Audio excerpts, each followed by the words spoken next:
Hello, girls, gays, and Jack. Today we're going to do a special little Halloween episode. We're going to do some stories, do something new today, and I hope you guys enjoy. So, why don't we just go ahead and get right into it?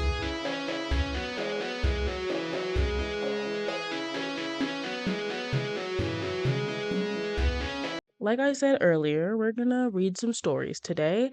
I have always loved stories, so I thought, why not incorporate that into my YouTube channel? We're gonna read some stories from people who've had some creepy encounters with cryptids. Because why not? Who's gonna stop me? Let's let's get this started. This first letter is from someone named Brooke talking about a trip they went on with a couple friends. Dear whoever, I guess. I heard about this mailbox where you put stuff in and it disappears. Most people don't believe it, but I've got to tell someone about this, and no one, not even the friends I was with when it happened, believe me. We went on a camping trip before starting college. We were all going separate ways. I doubt you care for anything but what pertains to what I mean to tell you. Or do you? You wouldn't know what's important, I guess. Anyways, the trip was fine. It's what happened on the drive back that I feel like is crazy. We were driving back, and Beth needed to take a break. We'd been driving for 6 hours. It was getting dark, but it wasn't too dark yet. We pulled to the side of the road next to the river. It was by our campground, too. Mac and Colin went to pee. Beth and I were walking along the riverbank. We were supposed to keep an eye on the car, so we were mostly pacing back and forth. Beth was telling me about her soon to be roommates and how her dorm was just far enough from the school that she needed to take the bus or something. Mac came back and Beth went to go use the bathroom as well. I was happy to just keep walking along the riverbank. Mac was checking in the trunk for something. I stopped walking and squatted down next to the river and looked at some rocks. I like taking rocks from anywhere I traveled to, just something small to remember it from. I was slightly surprised by the silhouette of a horse looking back at me when I looked a bit further into the water. I thought it was just the way the shadows fell into the water, but the rocks that seemed to make up the eyes really caught my attention. I really wanted one of them. They were brightly colored. Like I said, it was a bit further in the water, so I took off my shoes and socks and waded into the water to reach better. I don't know what it was, but I felt a gooey substance under my foot. I wipe it off later, I assumed. When I reached into the water to grab the rock, my hand came across the same weird substance. It was where the shadow horse's nose was. I tried to pull my hand away, but it took a lot of effort. I leaned down trying to avoid it. I really wanted this rock, man. And my hand was fully submerged in whatever this substance was. And then the horse face moved, and as it moved, I was pulled with it. I couldn't pull myself out of it. It pulled me into the river, deeper than you're meant to go, even if you're just splashing around. I get caught by my necklace and it's choking me out, worse than the water. I pull at it with my free hand and it rips off, going towards this goo horse. It touches my stuck hand and melts the goo off, freeing me. The goo horse runs, swims, disappears off into the river, and despite me not being a good or at all swimmer, I swim back to land. I barely rose him out of the water, but I'm coughing and my friends are all over me. When I can finally talk, I tell them what happened, but they say I'm probably imagining things. They know I can't swim very well, they're just happy they didn't have to jump in after me.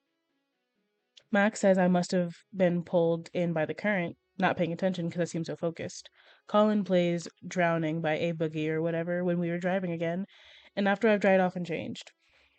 My mom says I'm squirrel brained, so I must have just fallen in. I want to believe that, but I remember those eyes.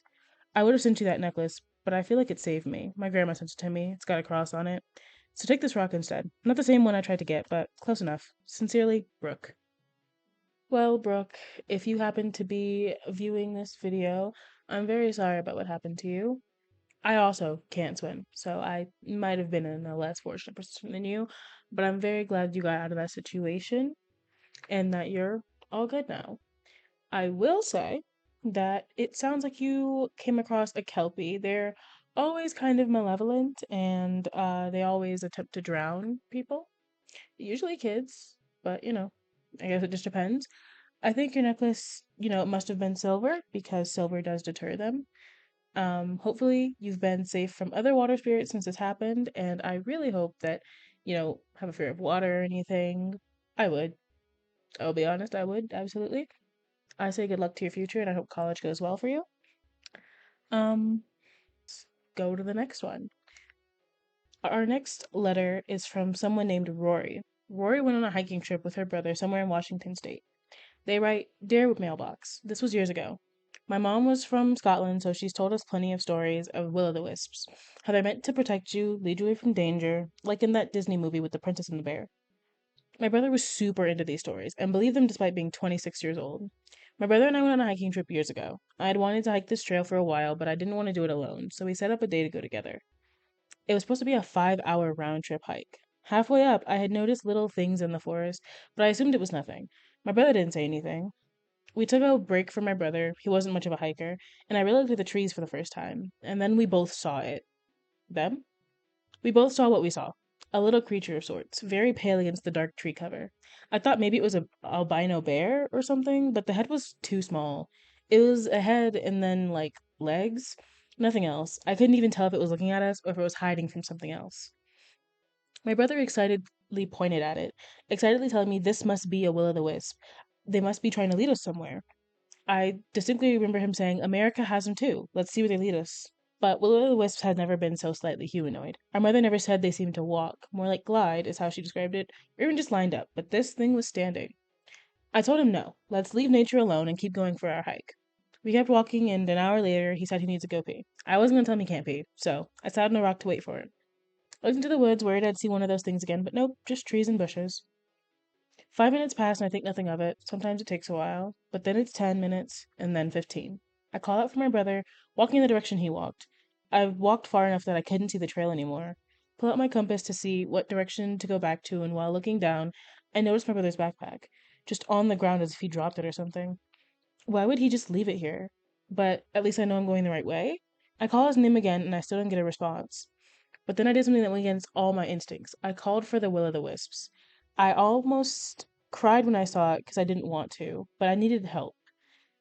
It peeked from behind a tree, and I asked it where my brother was, and it walked further into the woods. It felt wrong. Why was I even following this thing? It walked weird. It did, though, lead me to my brother. He was just standing there, hypnotized in a way, at the opening of a cave. There were like five more things there. They just stood there, outside the cave. The one I followed stood to the side with the other ones.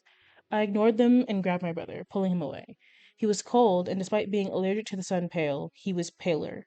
I pulled him back, like while he was stumbling behind me like a toddler.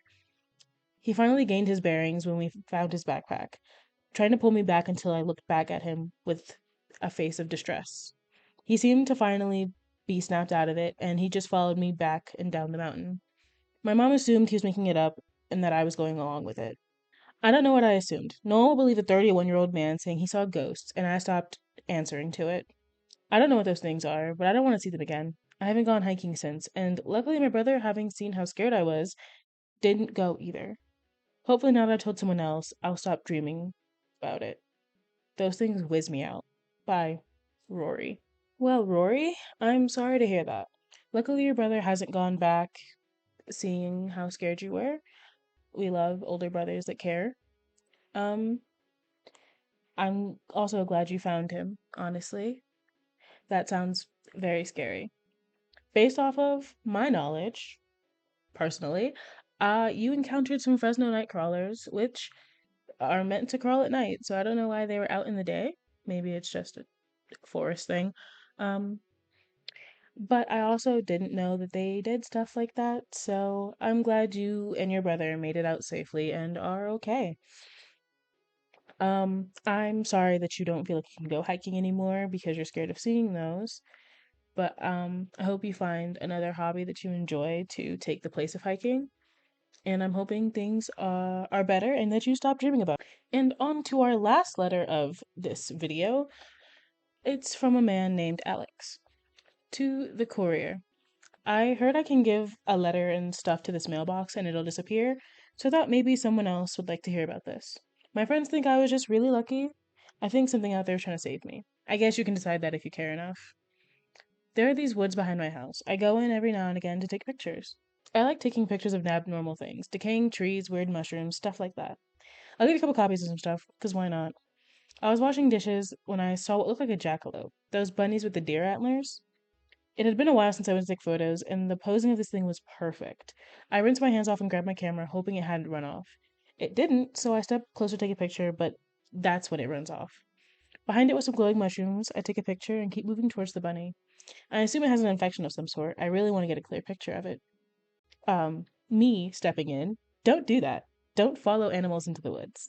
You will possibly get attacked or lost or any number of things. So don't do that. Don't follow things into the woods. Back to our scheduled programming. It went like that for a while. I try to take a picture of the bunny. It runs off. I find another odd thing to take a picture of. It stops in the perfect pose, and back to the start. I start to give up. This feels insane. I try one last time to take a picture of the bunny. It's perfectly posed in a beam of moonlight. This would be the best possible photo I could ever take. In a moment of pure luck, it stays still and I get the perfect shot of it. In my shock at the perfect picture, I tell it thank you as I look back at the photo. It bounds off into the forest as I head back home. Due to my photo trail of weird stuff, I don't get lost. When I finally get back, my house is on fire. The firefighters were already there, tending to the fire. One sees me standing in the backyard and walks me to the front to ask me some questions. They eventually find out that some badly done electrical work is what started the fire. I'd had some work done on the lights in my room, where I would have been sleeping had I not ran off to take pictures of that bunny. Like I said, my friends think I was really lucky that I wasn't in my room. The fire started next to my bedroom door, and it would have blocked me in. According to the firefighters, I may have even asphyxiated before the fire even reached me. I truly think that the jackalope saved me. I've given you a copy of the photo for good luck. Sincerely, Alex. That is an extremely interesting situation. I like a little bit of extra whimsy in my life, so I do like to believe that the jackalope was trying to save you. It costs nothing and it makes things a little better. Who knows why it led you away from your home or how it knew to, but I think it kept you safe. This was a good letter to end on, a lot of creepy experiences, kind of gross experiences, but at least we know that in a way, not all cryptids are dangerous. And hopefully, some of them are just helpful, neutral, just like regular animals. They don't need to attack you or, do anything to you. They just want to live their lives. Or Bigfoot wants to eat your brain. Who am I to say? I'm just here to relay the information. A good rule of thumb from what we've learned is, cryptids are still animals and don't mess with them in the same way you wouldn't like follow a bear into the woods. I mean, maybe do if it's going to save your life, but besides that, I say just for safety reasons, you know, keep an eye out when you're out in nature or for any reason or anywhere else. Just always pay attention to what you're doing. Keep yourself safe and keep yourself alive for as long as you need to be. I hope this video was enjoyable for most people. This is something new that I'm trying, so if you don't like it, say so in the comments, I guess. I don't know. And I'll see you in the next one, maybe?